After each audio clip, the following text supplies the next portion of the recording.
Hello, beautiful people. Just chilling out on Klein Lake here. I wanted to share a few ideas I had about magic. It's getting a lot of heat these days. I guess it always has.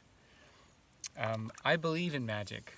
I believe that we have power in our minds and in our hearts to make things happen outside of the physical.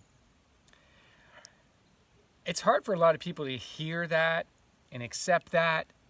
There's the whole, if it's not science-based, I hate you, you know. And there's also a lot of suffering going on, a lot of people struggling. So if there's an implication that you have the power within yourself to change something, then there's arrogance around it, and also it shows like a lack of empathy and compassion for people who are struggling.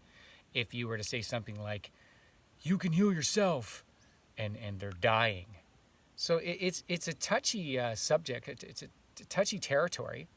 And so, yeah, I'm aware of that, but I feel compelled to share what I believe and what I've experienced, hoping not to offend anyone, and willing to talk to people, not so much with the text, but face-to-face or on the phone if anyone ever has any issues with anything I ever say.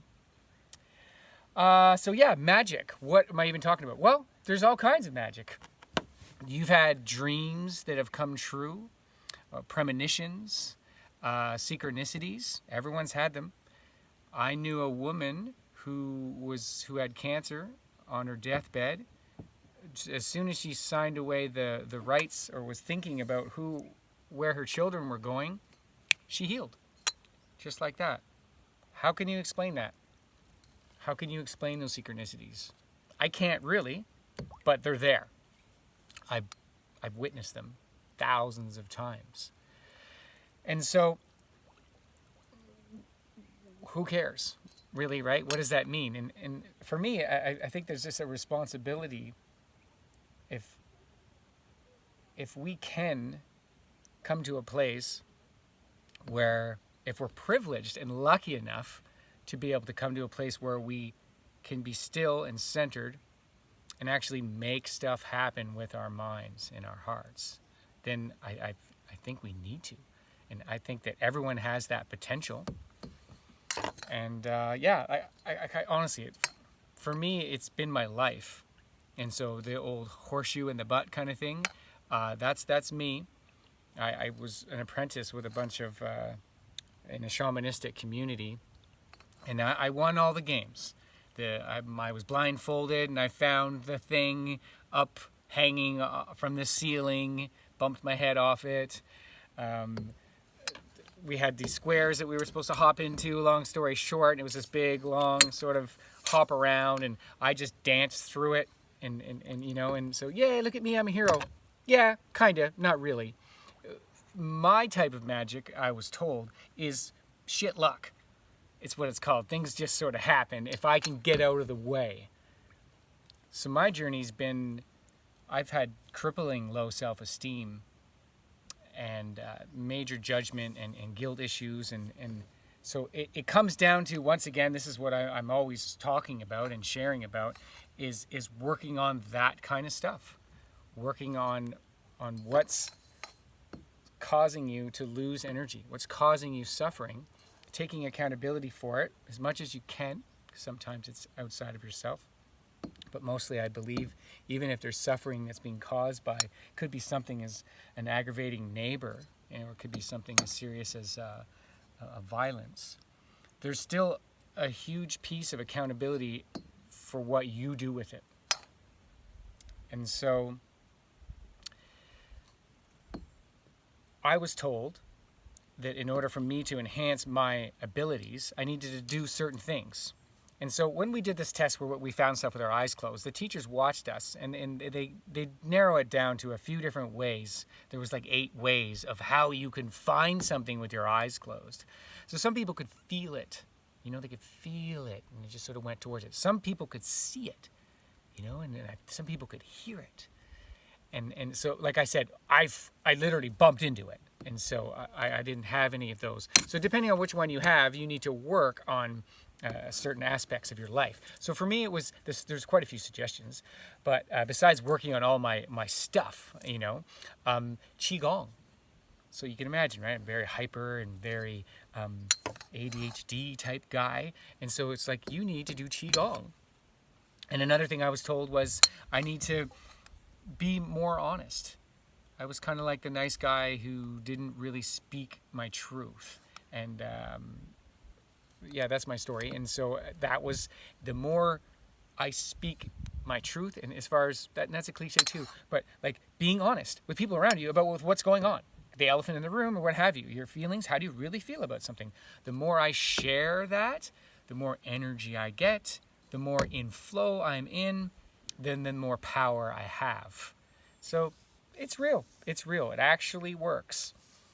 And I encourage people to be open to it. Be open to the idea that we use 10% of our brain, that most of everything is space and unknown as far as frequencies and light and sound. We just have this little fraction that we can comprehend. And there's this vast array of possibilities.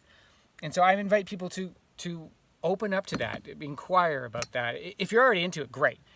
Try not to be arrogant and obnoxious, and be careful with how you speak to people that are suffering, as far as telling them that it's your fault or that only you can do it. You got to be really careful.